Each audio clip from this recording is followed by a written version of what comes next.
नमस्कार दोस्तों, एक बार आपका फिर स्वागत है। Episode number 4। आज आप देख रहे होंगे दो दिन से खबर चल रही है। नेपाल नेपाल नेपाल नेपाल हो रहा है। पूरी दुनिया में नेपाल चाह रहा है। ये इसकी शुरुआत कैसे हुई, किन शक्तियों का इसमें समर्थन है, और क्यों इतनी बड़ी छोटी सी चीज इतनी बड़ी हो गई। जो व्यक्ति 20-25 साल के जो मोबाइल में स्क्रॉल करने वाले, वो अचानक सड़कों पर कैसे आ गए। तो बात शुरू होती है कि ये सब दक्षिण एशिया में ही क्यों हो रहा है। पूरी दुनिया में पहले 2022 में श्रीलंका से शुरुआत हुई। उससे पहले पाकिस्तान में इमरान सरकार गिराई गई। उसके बाद श्रीलंका, बाद 2022, उसके बाद बांग्लादेश और अब नेपाल। इसमें दो बड़ी शक्तियां हैं जो अपने वर्चस्व के लिए इन देशों को सारी क्रियाक्रम चल रहे हैं।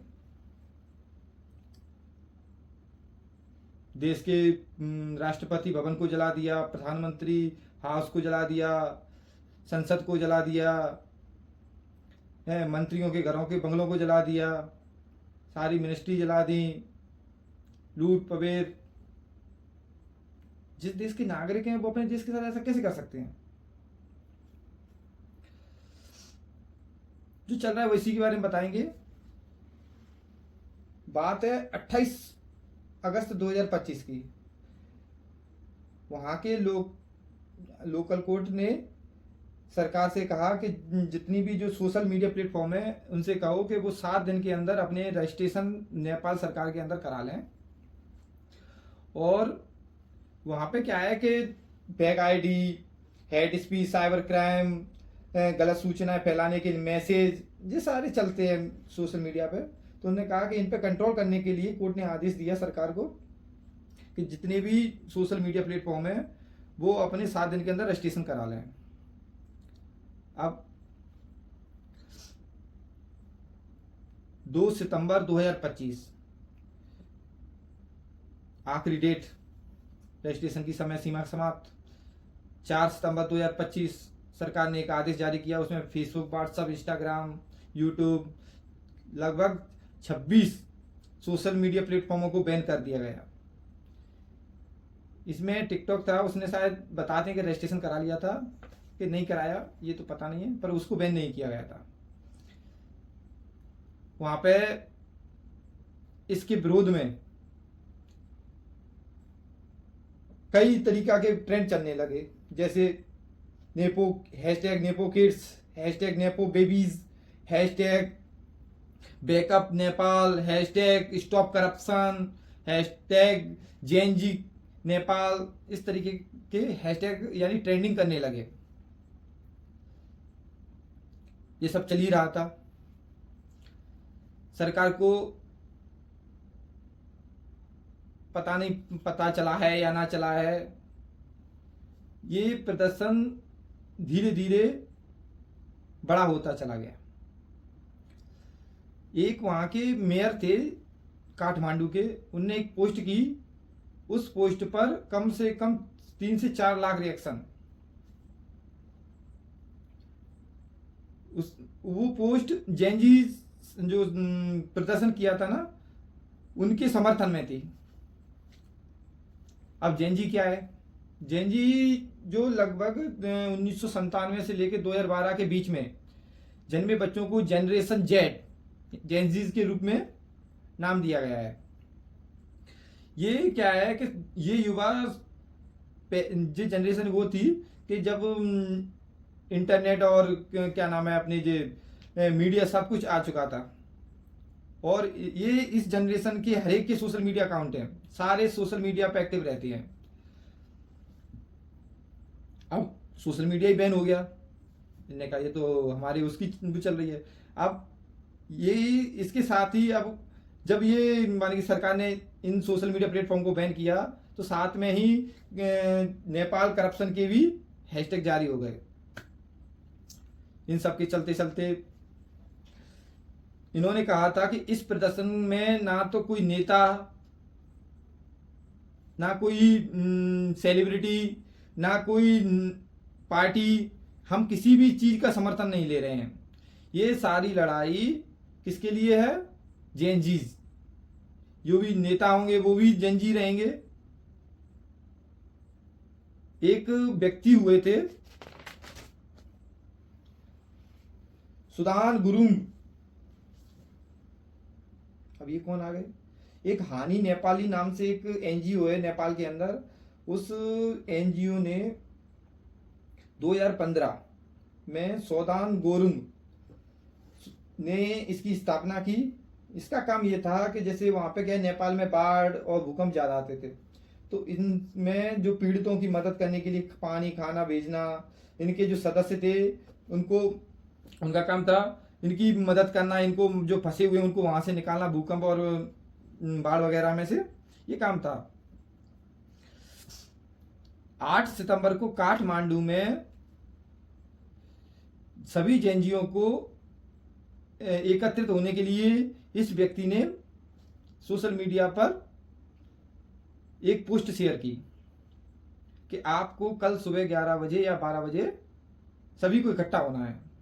और इस आंदोलन के लिए या अपनी मांग रखने के लिए बाकायदा वहां की लोकल गवर्नेंस से परमिशन भी ली गई थी। ये सोदान गोरुंग एकदम ये कहां से आ गया नाम? ये व्यक्ति राजनीतिक मामलों में एक वहां पे वो हुआ था, क्या कहते हैं, शिक्षक भर्ती घोटाला। उस शिक्षक भर्ती घोटाले के लिए सरकार से तीखे सवाल इसी व्यक्ति के द्वारा किए गए थे, जब से ये व्यक्ति नाम में आ गया नेपाल की राजनीति में। इसकी अब देखते हैं अपन आर्थिक संकट नेपाल का, फिर आते हैं इस घटना के ऊपर। नेपाल में आर्थिक संकट, वहां की सरकार है भ्रष्टाचार। वहां पर जो नेपो किड्स और नेपो बेबीज के नाम से जो विरोध कर रहे थे ना, हैशटैग आपने सुना, मैंने बताया आपको। तो नेपो किड्स और नेपो बेबी क्या होते हैं?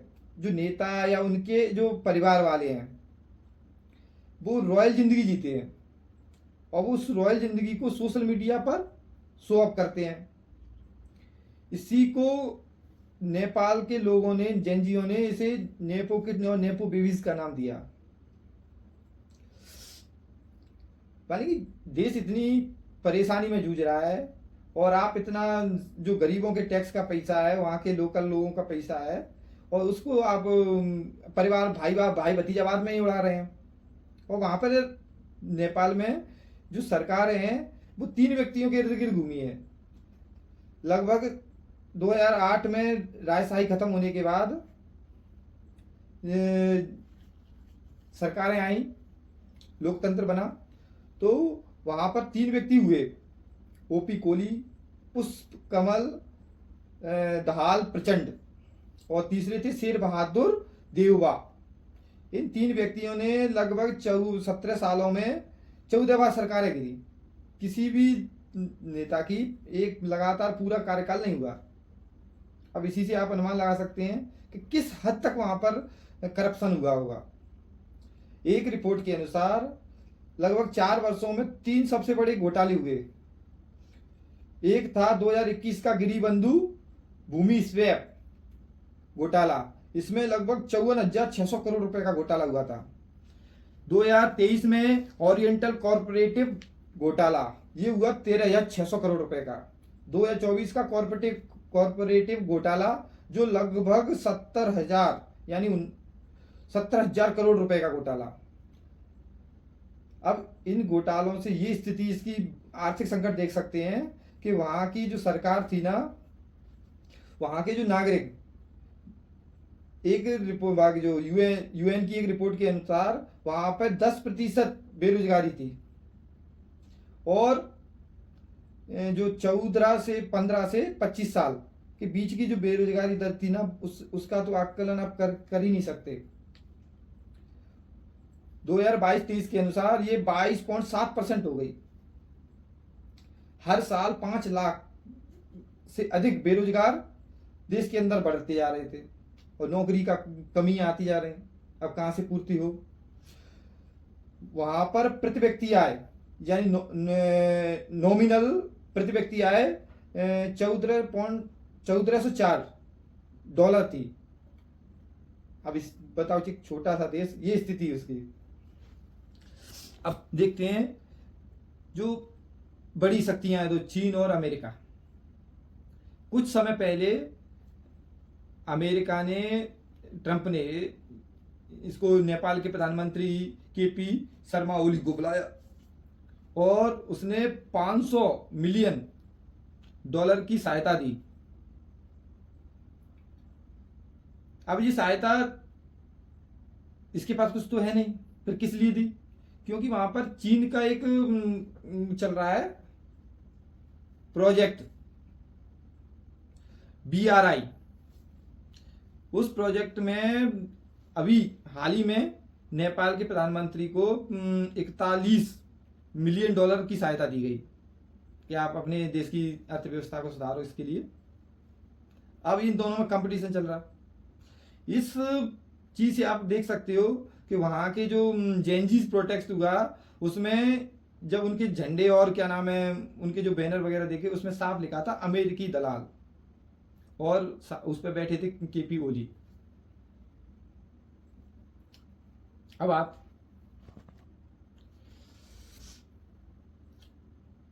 अब 8 सितंबर 2025 सुबह लगभग 8-10 हजार लोग जो जेनजीज थे वो एकत्रित हुए काठमांडू में। अब क्या हुआ कि वो 1-2 घंटे के अंदर वो 8-10 हजार 50 हजार में कब कन्वर्ट हो गए पता ही नहीं चला। और वहां पर वो मांग की जगह वो अंदर घुसना शुरू कर दिया प्रधानमंत्री और राष्ट्रपति कार्यालय में, उन्हें तोड़फोड़ शुरू की। इसके विरोध में वहां की सरकार ने आदेश दिया, वहां पर वाटर कैनन चलाए गए और रबर की गोलियां चलाई गई, और साथ में जब इनसे आंसू गैस के गोले चलाए गए, इनसे कुछ नहीं हुआ, तो फिर वहां की जो सेना, जो पैरामिलिट्री लगी हुई थी, उनने वहां पर फायरिंग की। इस फायरिंग में बताते हैं कि लगभग 19 लोगों की मृत्यु हुई और 100 से ज्यादा लोग घायल हुए। ये आंकड़े कम ज्यादा भी हो सकते हैं। इस चीज का सरकार पे प्रेशर पड़ा, तो सरकार ने कि गृह मंत्री वहां के जो रमेश लेखक थे, उनने जो सोशल मीडिया पे बैन किए गए थे जो 26 वो सोशल मीडिया प्लेटफॉर्म, उन सबको बहाल किया और उन्होंने इस चीज की जिम्मेदारी लेकर अपना इस्तीफा दे दिया 9 सितंबर 2025। अब ये जो जेनजीज थे, उनने कहा कि जब गृह मंत्री दे सकता है तो प्रधानमंत्री इस्तीफा क्यों नहीं दे सकता? अब इतना किया है, घुस गए, आग लगा दी, और उसके बाद सेना ने वहां के प्रधानमंत्री केपी शर्मा ओली को हेलीकॉप्टर से निकाल के वहां से बचाया। अब कहां चले गए पता नहीं है। और पीएम हाउस, राष्ट्रपति भवन, जितनी भी गवर्नमेंट जो बिल्डिंगें थी, सारी बिल्डिंगें लूट ली और आग लगा दी। इसके बाद बताते हैं कि वहां पे एक पूर्व प्रधानमंत्री की पत्नी थी, शायद उनको मारा तो उनमें उनकी शायद मृत्यु भी हो गई है।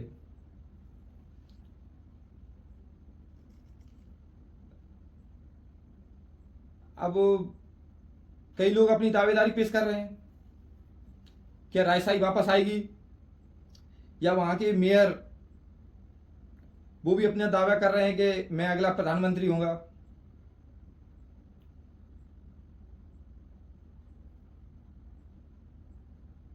तो ये वीडियो आपको कैसा लगा?